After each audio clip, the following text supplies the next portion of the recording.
Hello, everybody. We're back. We're ready to go. Here's another rant for this week. I want to first start with my rant I just put on LinkedIn, which was basically focused on LinkedIn being TikTok, which I think is absolutely happening. I don't understand it. I don't know what's happened in the last few weeks or month, maybe beginning of January. I don't know. I just started noticing it probably a couple weeks ago. That's basically turned into short clip videos that don't have anything to do with business, or it's a deer saving puppies and you're using it as a leadership example. Or I see a lot of sports ones for some reason, and I'm not clicking on these, so I don't know how it's like ending up in my feed, but I want it to stop. I would like it to stop immediately. There's been no surprise, and this isn't new, that video has started to take over. I used a clip with Cuban, and that blew up. But I was actually trying to make a point, and the video was just the way that I did that. So I get it. I started using videos 6, 7 years ago on LinkedIn, which back then they didn't have any restrictions, and nobody was using video. And I knew it would come to a point, but I'm just tired of it. I don't understand what's happened. And I don't know if it's just I got a lot more followers from the Cuban thing, and so maybe my things change, but I'm done with it. I can't take it anymore. And frankly, I'm trying to figure out like how I can make real content that people will see. So sometimes I do a post and no one sees it because it's not cool, or doesn't have video, or it doesn't have this cool picture, and it's like, that's crazy to me. But anyways, that's my rant on that for today. I'm hoping we can change it, but if LinkedIn gets this, please know that it could change. Hopefully it changes soon. I want to continue our conversation on the last time about patient share, and particularly I want to take what Cuban had wrote in his blog. Most of you saw probably the clip, but what I want to take is and talk about some potential solutions, but also what are some of the other big issues. And I'm probably going to start with just insurance. And I know this is like a topic where people are fired up and often kind of blaming insurers. I totally get it. I'm on the same page. But I also think one of the things that is a big issue with what we've done is we've created kind of this like insurance, I would say, that covers everything. And I want to use an example here. Home insurance is something, if you own a home, all of you have, because you actually can't have a mortgage, and I'm guessing most of you have a mortgage. And home insurance is interesting if you think about it, right? Home insurance doesn't cover maintenance. Doesn't cover anything associated with like, oh, I need a new door. Like our house was built right before we bought it 12 years ago. And they put the crappiest windows and doors in that house. And we've lived with it for a long time, 12 years, and I'm like sick of it. Like, oh my gosh, these doors have to get replaced, right? This is maintenance type stuff.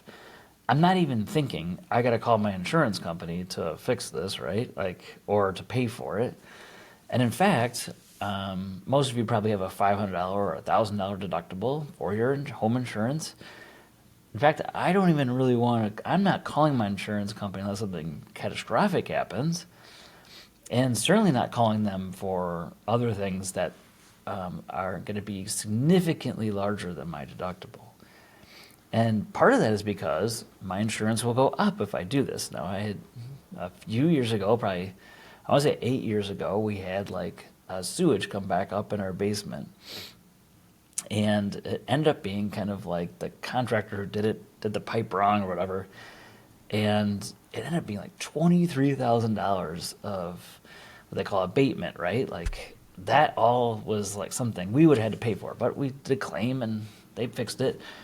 No joke, got fixed. A month later, we had a 100-year type flood, which we never have floods in my area. And part of my basement was ruined. Not all of it, thank God, but I had to do a second claim, so I had 2 claims.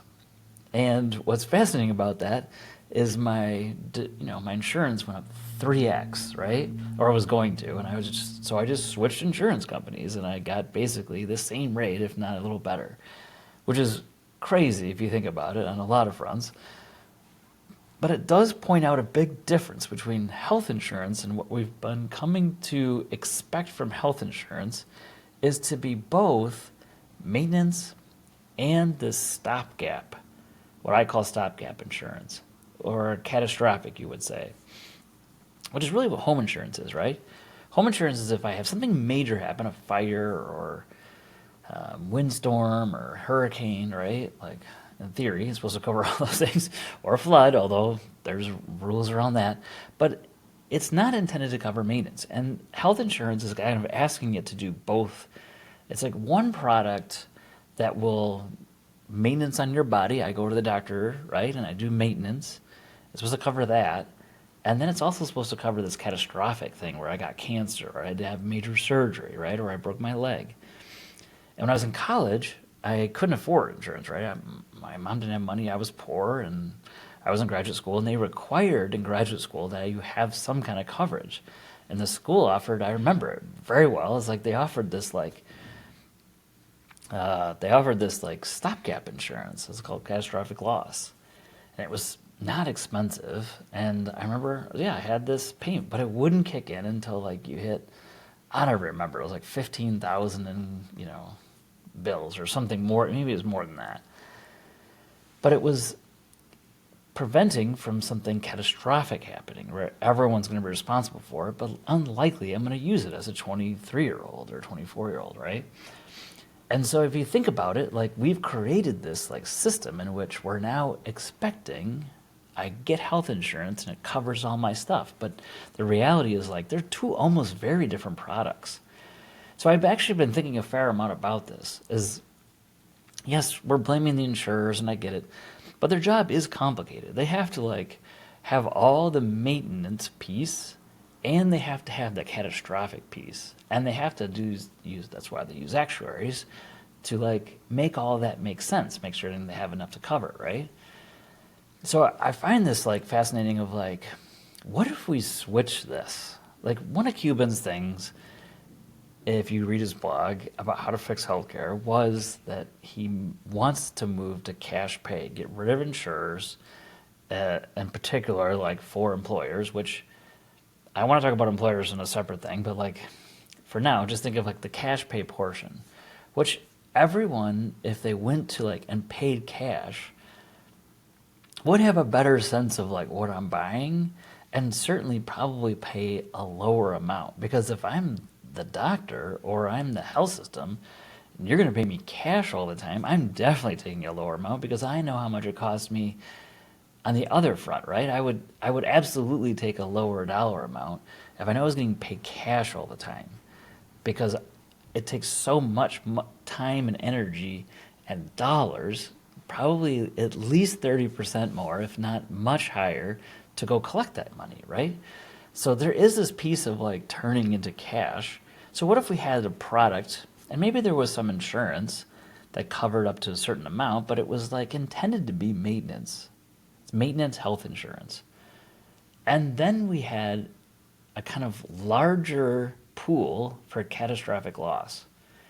Because then I think you could actually like take this much larger, and if I'm an employer that's self-funded, right? Which most large employers are self-funded. If I had this larger employer and I was self-funded, I could actually, right? I'm already paying for it. I could actually split this and I'm just covering all the maintenance piece. And I'm going to do a bunch of preventative stuff and I'm going to make that as part of my employer benefit. And then I'm going to have insurance that's going to cover these large catastrophic, but I'm not giving the insurance company the power to deny claims and to dictate what happens to my employees who I care about and want to like be healthy, right? I'm not going to put them through the ringer.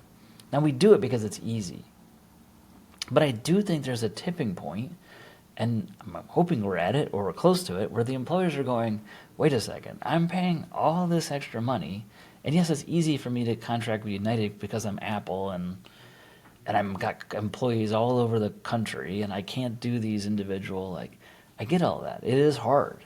It's harder. That's why United has become the easy, right? Because it's the largest, cover the whole United States. So that's just something to keep in mind as I go forward, as I keep talking about this.